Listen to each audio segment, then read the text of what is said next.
education definitely plays an important role because, like we say, if a girl gets educated, the entire family and the society gets educated. That's definitely the right thought.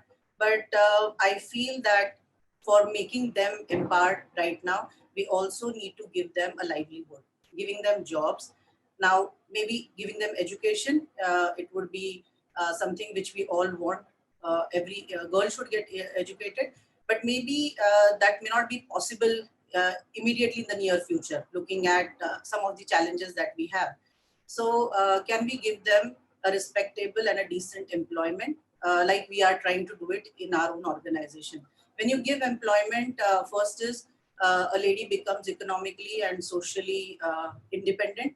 When she becomes independent, and not dependent any longer on the livelihood of her daily things, she can think and influence her family, at least, where she can then talk about equality, or at least respect, and teaching her own kids, especially the daughters, because she then understands, once she's out of the house, she understands the importance of having education.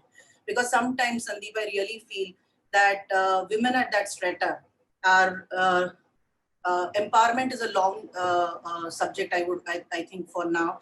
But for them even to know that they are empowered, they can do it, they are capable of doing it, that thought process also is lacking somewhere.